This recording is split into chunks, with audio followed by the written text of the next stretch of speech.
Welcome back to MTG Burgeoning, your channel for all things Magic. In today's video, we are going to unbox, reveal, discuss, and upgrade this Riveteers Rampage Preconstructed deck.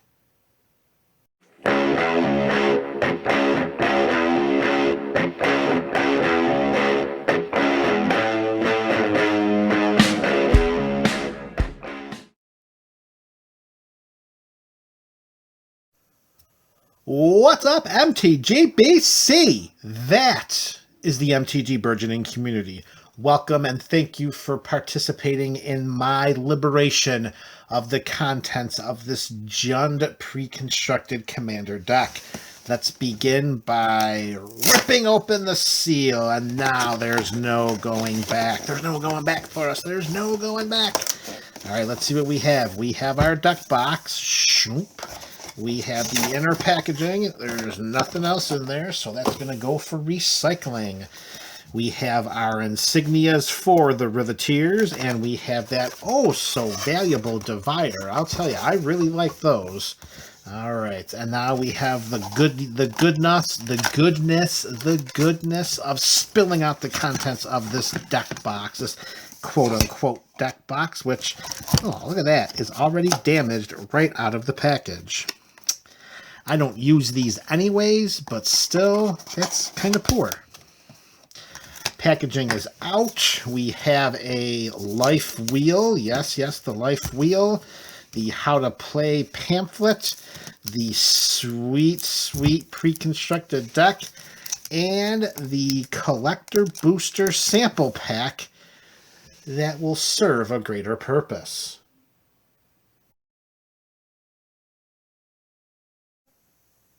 As generally is customary with the pre-constructed commander decks, it comes with two potential commanders. The front-facing and featured commander is Henzi Toolbox Torre. It's a 3/3 Devil Rogue for Jund colors, and each creature spell that we cast with mana value 4 or greater has Blitz.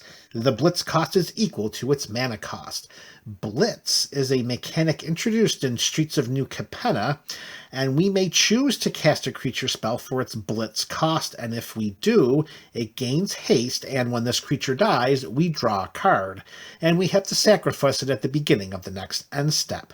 Blitz costs we pay cost 1 less to cast for each time we've cast our commander from the command zone this game. So this deck is going to be all about utilizing Blitz to get creatures into play, and then we're also going to try to exploit the death triggers, and we're going to make sure that we continue to draw those cards and get those creatures back all the time that the toolbox is providing us with those Blitz benefits. The secondary commander is called the Beamtown Bullies. It's a 4/4 Ogre Devil Warrior for 1 in Jund colors. It has Vigilance and Haste, and we can tap the Beamtown Bullies and have target opponent whose turn it is put target non-legendary creature card from our graveyard onto the battlefield and under their control. That creature has haste, and it gets goaded, and at the beginning of the next end step, they have to exile that creature. To goad a creature, it has to attack that combat if able, and must attack a player other than you if able. Now, Beamtown Bullies presents a very, very unique set of skills and archetype for this particular color. Never before have we seen such a dynamic on one creature. And unfortunately, it does not seem as if the 99 is equipped to handle the evilness that the Beamtown Bullies could inflict on our opponents. So for moving forward, we're going to focus the rest of this video and discussion on and around Henzi Toolbox Torre.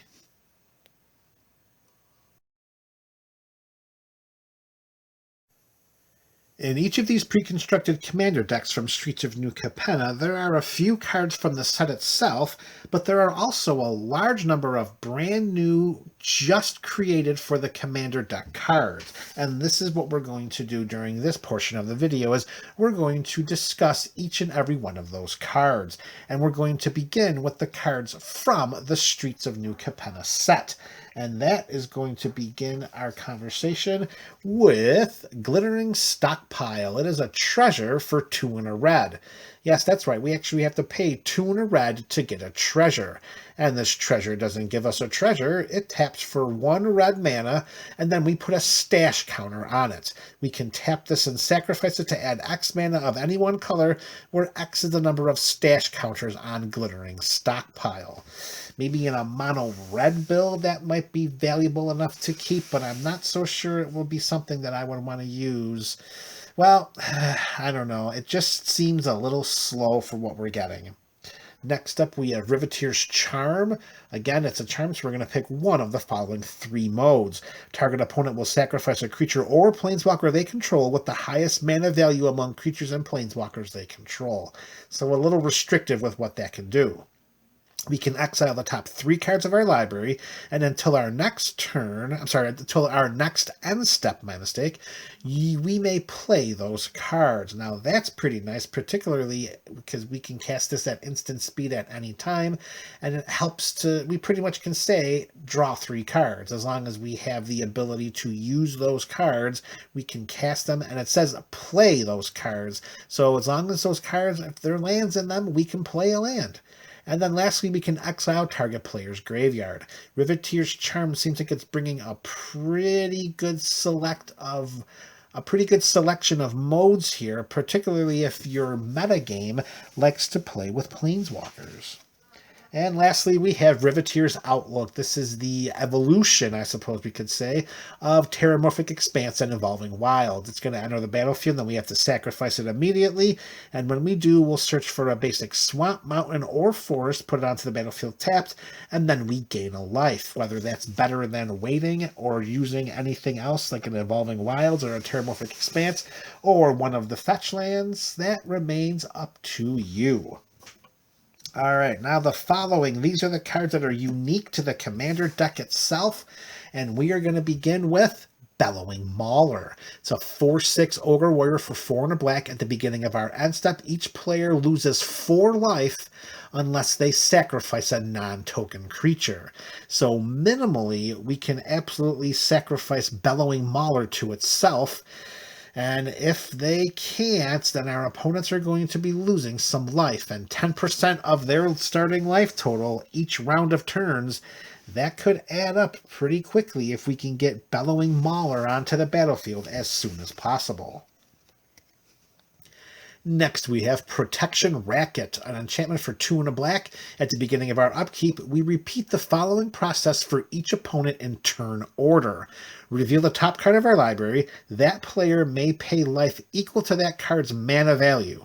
If they do, exile that card. Otherwise, put it into your hand.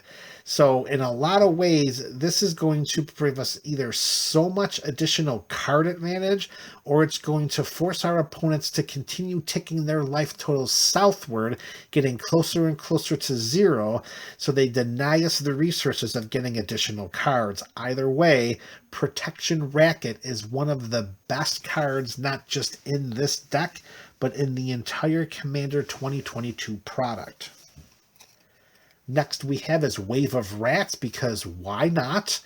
They're 4/2 trample for 3 and a black, and when they die, if it dealt combat damage to a player this turn, we return it to the battlefield under its owner's control. It does have the Blitz mechanic, and the Blitz mechanic is a little bit more expensive than its mana cost, but it will come down with haste, and if it does swing in with that 4/2 trample damage, it goes right back into play under our control. Next, we have another enchantment. This is called Industrial Advancements, 3 and a red. At the beginning of our end step, we may sacrifice a creature. If we do, we look at the top X cards of our library, where X is that creature's mana value. We may put a creature card from among them onto the battlefield, and then we put the rest on the bottom of our library in a random order. This is a good way to take advantage of creatures that are going to be sacrificed anyway if we blitz them onto the battlefield. Here, we're going to get the additional benefits of trying to do something else with them other than just waiting to the beginning of our end step where they're sacrificed anyway. We're still going to draw the card whether or not it's sacrificed at the beginning of the end step or if it hits the graveyard in a different manner. Next, we have Mezio Mugger, a 3/3 Viashino Rogue for 4 and a red. Whenever it attacks, we exile the top card of each player's library.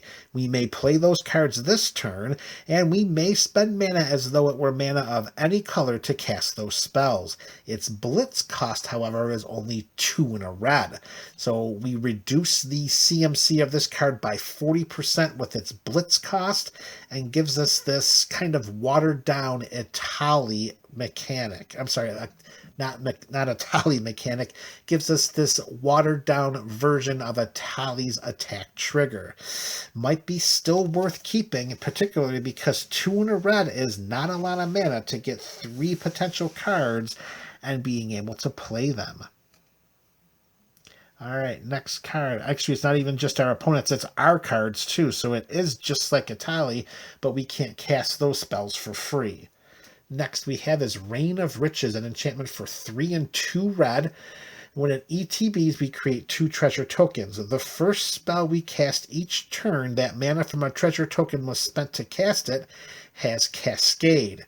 So what we would want to do to make sure that we can get the biggest investment out of this card as possible, we would want to go through the entire existing or soon to be existing 99 of the deck to make sure that there are enough treasures to justify and to reconcile, including an enchantment for 5 that's not going to do much of anything when it first comes into play outside of giving us the 2 treasure tokens. If we don't have enough of a treasure presence in the deck, it may not make sense to keep Reign of Riches in it. Next we have is Turf War, 4 and a red. When it ETBs, for each player, put a contested counter on target land that player controls. Whenever a creature deals combat damage to a player, if that player controls 1 or more lands with contested counters on them, that creature's controller gains control of one of those lands of their choice and untaps it. This isn't necessarily land destruction, but this is land shenanigans, and if your play group is like mine, Turf War may not be a consideration for play. Next we have is Chaldea Guardian, 4/3 human soldier for 3 and a green mana. When it or another creature we control with mana value 4 or greater dies, create 2 1/1 green and white citizen creature tokens, and this also has the blitz mechanic. And it's no surprise, I guess we could say, that Chaldea Guardian's power is 4 because we can blitz it into play with haste, and then when it dies or becomes sacrificed at the beginning of the end step, we're going to get those 2 citizen creature tokens. All right, next we have a very, very darkly printed Dodgy Jalopy. It's an artifact vehicle. It has trample. Its mana value is 2 and a green, and its power is equal to the highest mana value among creatures we control. So its toughness is 5. We can crew it for 3, and it has the scavenge mechanic, which has not been around Magic for many, many moons. We can pay 2 and a green to exile this card from our graveyard and put a number of +1/+1 counters equal to this card's power on target creature. Depending how much we have on the battlefield, Dodgy Jalopy could be one of those sneaky good cards that can really, go in for damage on its own or really help out with some +1/+1 counter assistance. Next up is First Responder, 3/3 Ogre Citizen for 3 and a green, and it has Vigilance. At the beginning of our end step, we may return another creature we control to its owner's hand, then put a number of +1/+1 counters equal to that creature's power on First Responder. So imagine having First Responder out into play, and we blitzed a creature. we get to stack our triggers accordingly, and then when we get to the beginning of our end step, we can just return the blitzed creature to our hand and put those many +1/+1 counters onto first responder. That kind of synergy could go a very, very long way in making this Jund archetype that much stronger. Next of Kin is next. It's an aura for 2 and a green. It is an enchant creature, and when enchanted creature dies, we may put a creature card we own with lesser mana value from our hand or from the command zone onto the battlefield. And if we do, return Next of Kin to the battlefield attached to that creature at the beginning of the next end step. This is great because this kind of has like a Rancor ability or a Gift of Immortality ability. And those are 2 auras that have very good lasting power because they keep coming back. The threat of playing with auras in any format is the eventual 2-for-1. But with Next of Kin, we will lose the creature, but it will trigger and get another creature either from our hand or the command zone onto the battlefield with Next of Kin attached to it at the beginning of the end step if that creature is still in play. So that could be a great way to keep making sure that we have a presence on the battlefield. Next up is Grime Gorger, a 3/3 horror with menace for 2 in Golgari colors. Whenever it attacks, we exile up to 1 card of each card type from defending player's graveyard, and then we put a +1/+1 counter on Grime Gorger, great name, for each card exiled this way. So we do get to pick and choose the cards that are in our opponent's graveyard, in the defending player's graveyard, I should say, and the menace helps to make sure that it can swing in for combat damage, and it's going to take 2 creatures at least to block it, meaning that we could potentially see this last through the mid to late game. And with the +1/+1 counter putting on it each time we do this exiling effect, Grime Gorger could get bigger and bigger, which at some point is just going to either command attention through spot removal, or it's just going to end up eliminating one of our opponents. Next, we have Jolene the Plunder Queen. It's a 2/2 human warrior for 2 in Gruul colors. Whenever a player attacks one or more of our opponents, that attacking player creates a treasure token. If we would create 1 or more treasure tokens, instead create those tokens plus an additional treasure token. Lastly, we can sacrifice 5 of these treasures to put 5 +1/+1 counters on Jolene. For me, personally, I would not play with Jolene because I do not want to reward my opponents, even if it's for treasure tokens and even if it is for attacking another opponent. There's way too much politicking that can take place at the commander table, and Jolene could act as a platform for doing so. And let's face it, we've played enough commander to know that that can almost always end up backfiring on its controller. All right, 2 cards left. Next up is Riveteers Confluence. Here we have a Confluence with an investment of 5 mana, 2 in Jund colors, and we can choose 3 of the following modes, and we may choose the same mode more than once. We draw a card and lose 1 life, typical black. Riveteers Confluence deals 1 damage to each creature and planeswalker we don't control, typical red, and we may put a land from our hand or graveyard onto the battlefield tapped, typical green. So this has a very good mix of different things that a Jund spell could do.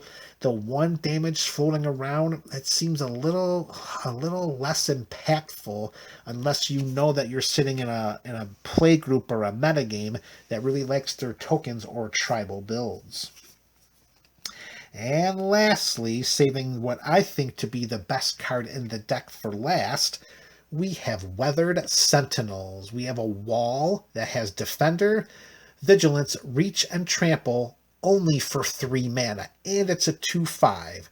And when Weathered Sentinels can attack players who attacked us during their last turn as though it didn't have Defender. Whenever Weathered Sentinels attacks, it gets +3/+3 and gains Indestructible until end of turn. There is so much to unpack. This wall might be the most powerful wall ever made in the history of Magic. You're only investing 3 mana and you're getting a 2/5. This 2/5 has reach, which means it can block those annoying evasive birds and other small flyers. Plus, with the Vigilance and Trample, that helps to send in an amazing attacker if one of our opponents dares to attack us. Because if that happens, then we're going to send a 5/8 vigilant, trampling, indestructible wall into combat. And it was all for the investment of only 3 mana. Weathered Sentinels is going to be one of the most valuable cards from this Commander product.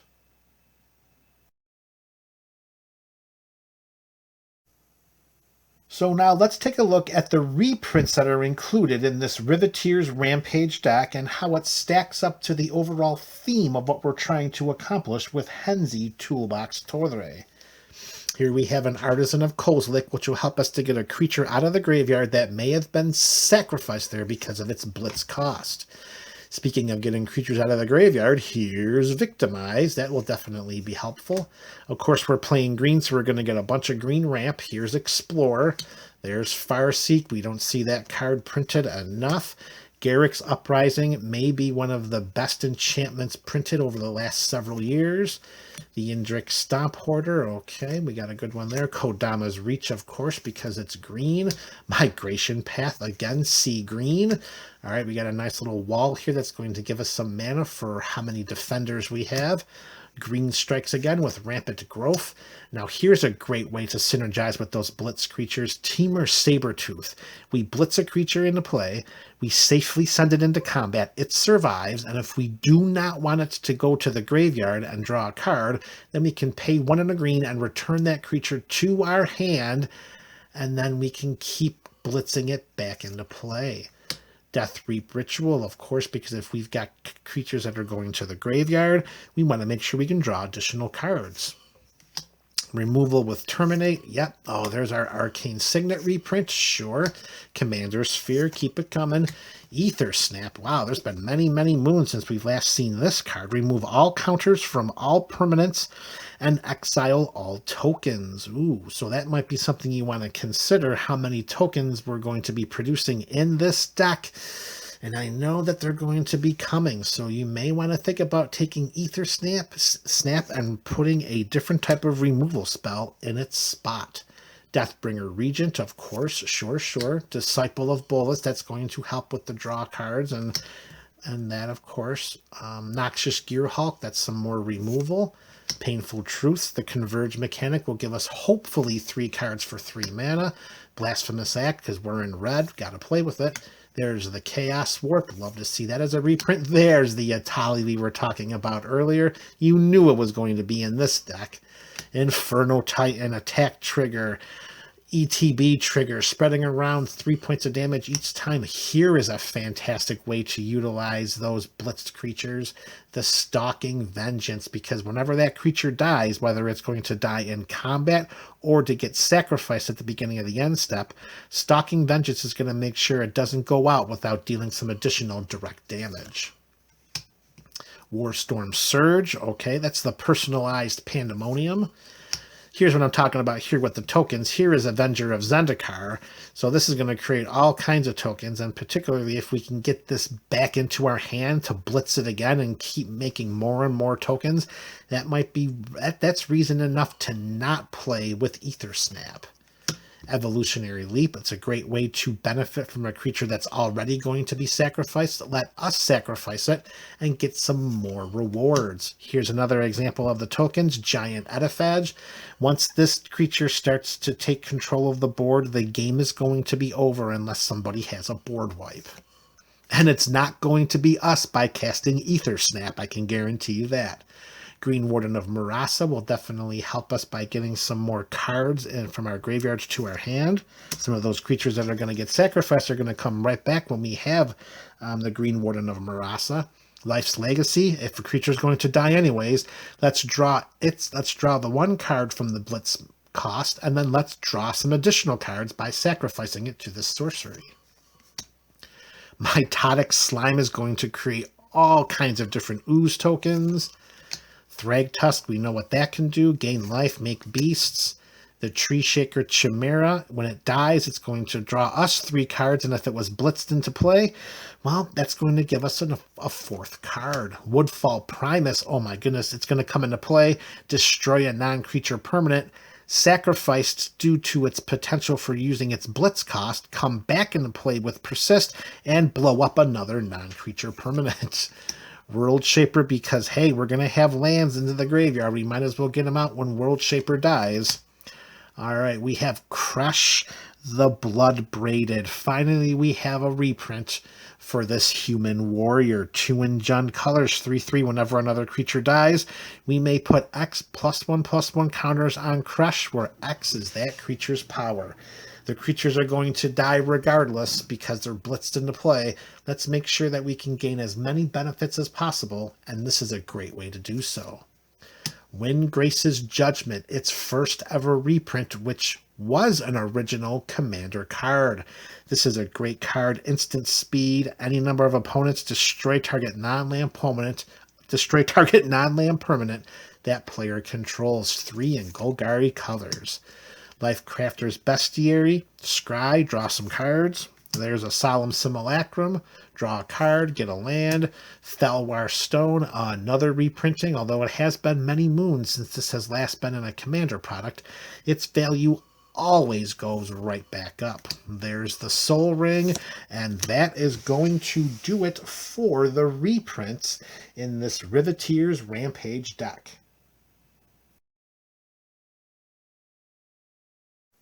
And now we're going to take a look at the land base of this Riveteers Rampage Preconstructed deck. We start off with 3 basic swamps, 4 basic mountains, and 5 basic forests. And to top things off, for each one of the basic lands included in this 99 is a full art, alternate art of the streets of New Capenna. So we have a swamp that brings our total up to 4, a mountain that brings our mountain total up to 5, and a forest that brings our forests up to 6. As dual lands are concerned, for our Rakdos, we have a filter land we will need to, pump a mana into it to get our black and red. We have a Smoldering Marsh, which is the battle land, so it will come into play untapped as long as we control 2 or more basic lands. And then we have a Foreboding Ruins, which is black-red, and it will come into play untapped as long as we show a mountain or swamp card in our hand as we play the land. As it is for Rakdos, those are the same options for Gruul. We have the exact same kind of filter land, another battle land, and we also have the Game Trail, which is functionally the equivalent of Foreboding Ruins, except we need to show a mountain or a forest. As an additional wonderful surprise to go alongside those beautiful alternate art, full art basic lands, we have an enemy filter land in each deck, and this is Twilight Mire. This is included in the 99 of this deck, and what a welcomed addition it is.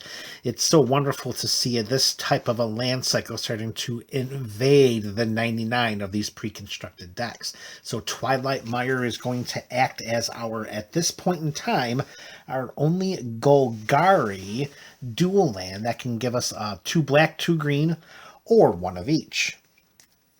Now, in the 99 of this build, we also have a number of lands that are going to enter the battlefield tapped because, well, that's generally how these land bases are constructed when we're talking about the precons of any one of the sets that come out.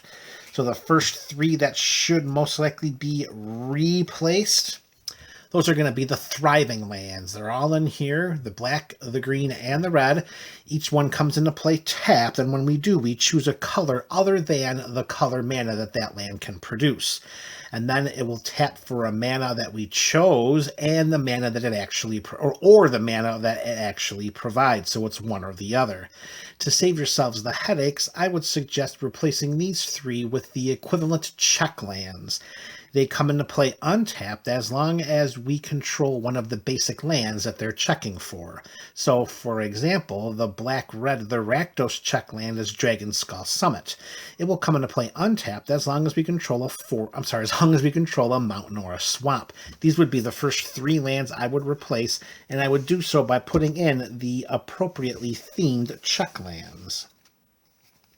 Other lands that come into play tap that we might want to review for revision is the Temple of Malady. Comes into play tapped. We do get a scry trigger. It's just scry 1, but I think, honestly, we would be better served by trading this card in for Tainted Wood. I mean, it will give us a black or a green and a colorless as long as we control a swamp. Next land that comes into play tap, this is Savage Lands. Now, this does give us 1 mana of any color we need for the purposes of casting spells in this deck.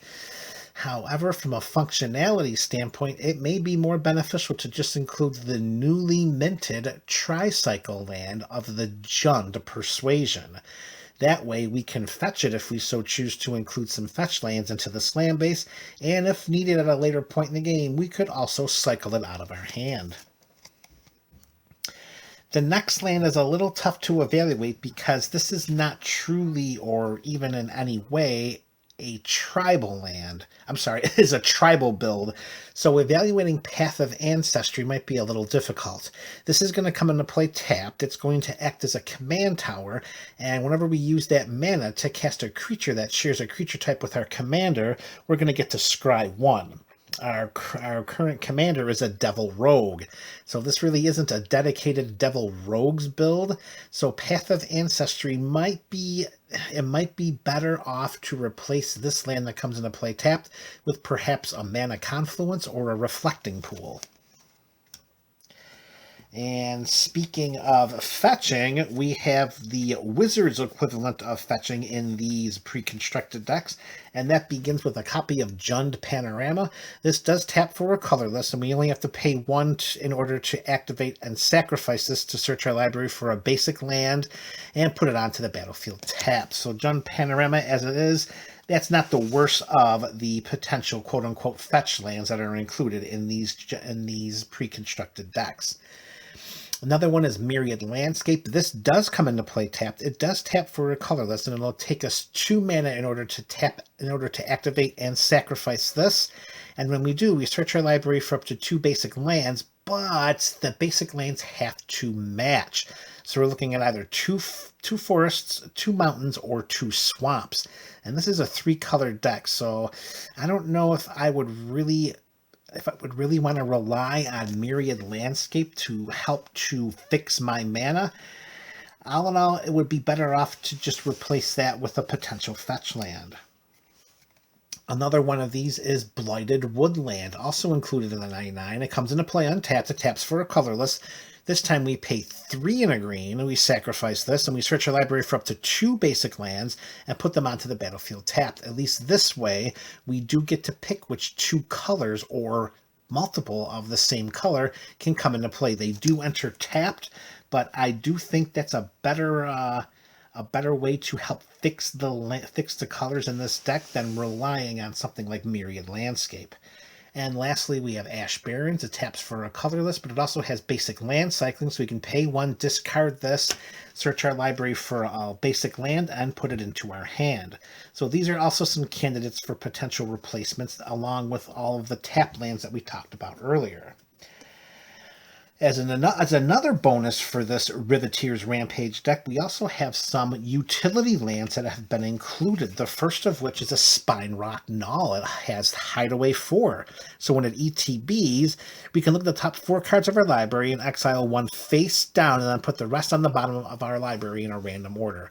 This does unfortunately come into play tapped, but its benefit may outweigh the risk of it coming into play tapped, because we can pay a red and tap this, and then we can play the exile card from the Hideaway trigger without paying its mana cost if an opponent was dealt 7 or more damage this turn. Only having to tap 1 red mana and this land to do so is very, very doable in a game of Commander. Additionally, if we pay attention to the text, this reads whenever an opponent was dealt 7 or more damage. We do not have to be the player to deal that damage to the opponent. As long as we have a spicy enough card underneath Spinerock Null and 1 red mana up to activate it, it may be worth keeping this in the original build just for the purposes of that utility. everything that was said about Spine Rock Null can also be applied to Mosswort Bridge. This again is Hideaway 4. This time we're going to pay a green mana and tap this, and we may play the exile card without paying its mana cost if creatures we control have power 10 or greater.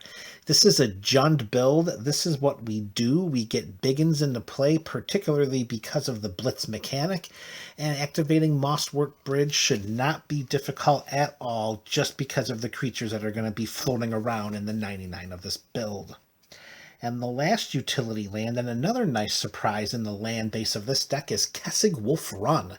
Taps for a colorless, but we can tap X and Gruul colors and tap this land to give target creature +X/+0 and trample until end of turn. Blitzing a creature into play with haste and then giving them trample and an additional temporary power boost.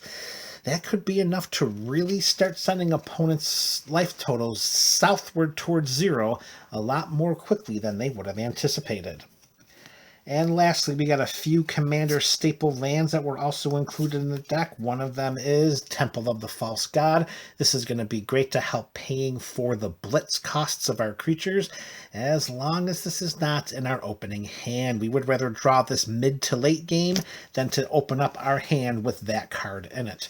And then lastly, as additional staples, we have, of course, the best land in the format, Command Tower, and one copy of Exotic Orchard, which seems to find its way into all of the pre-constructed Commander decks these days.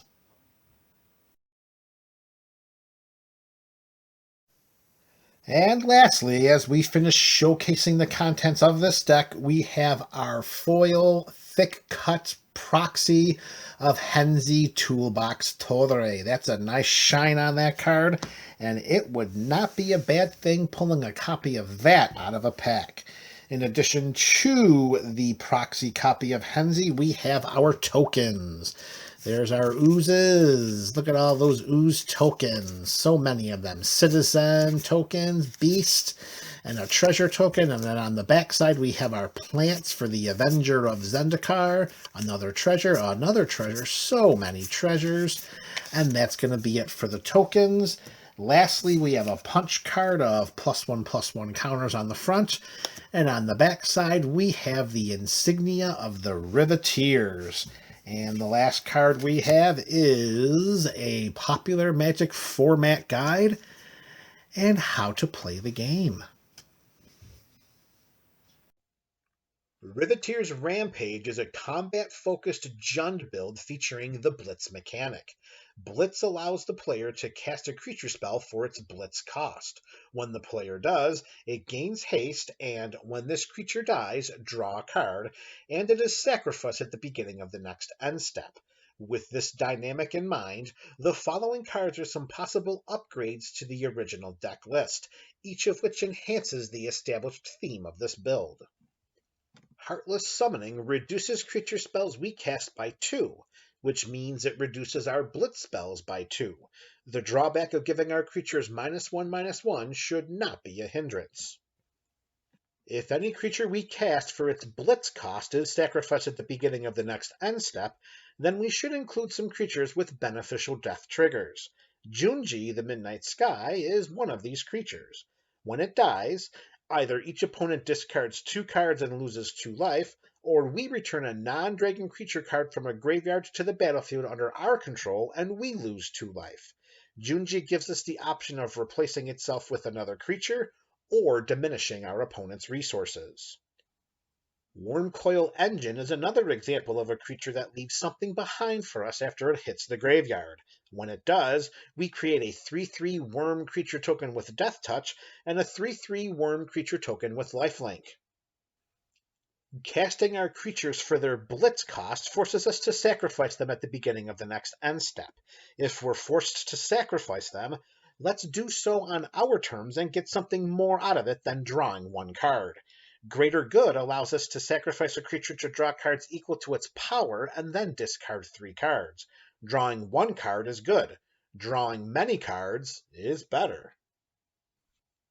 Ziatora the Incinerator lets us sacrifice another creature at the beginning of our end step. When we do, Ziatora deals damage equal to that creature's power to any target, and we create 3 treasure tokens.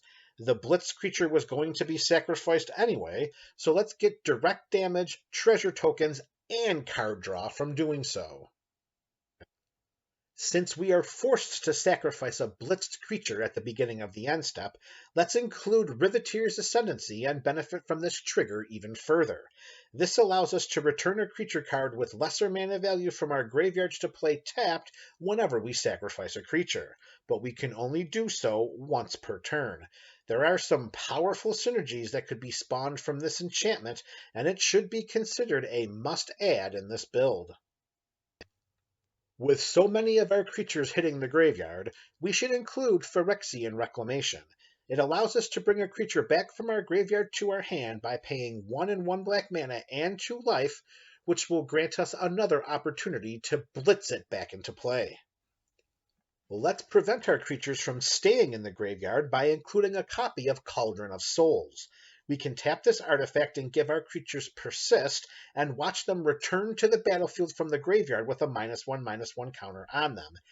And we still draw the card from the Blitz Death trigger. Maybe we don't want to sacrifice our creatures or recur them from the graveyard. Maybe we'll just play with Sundial of the Infinite, pay 1 mana, and neglect the beginning of our end step by just ending the turn, keeping our blitzed creatures on the battlefield instead of sacrificing them to the graveyard. Lastly, Rise of the Dark Realms is a game-ending spell that puts all creatures from all graveyards onto the battlefield and under our control. And with this type of deck, there should be a lot of them. The Riveteers Rampage Precon deck features the Jund archetypes of big creatures, triggers, and sacrifice effects. The introduction of the Blitz mechanic allows players to cast creatures, give them haste, send them into combat immediately, and then reap the reward of their imminent demise by drawing a card when they die in combat or when they're sacrificed at the beginning of the next end step. These synergies shape a deck that has staying power and could be a very formidable build if fine-tuned and upgraded.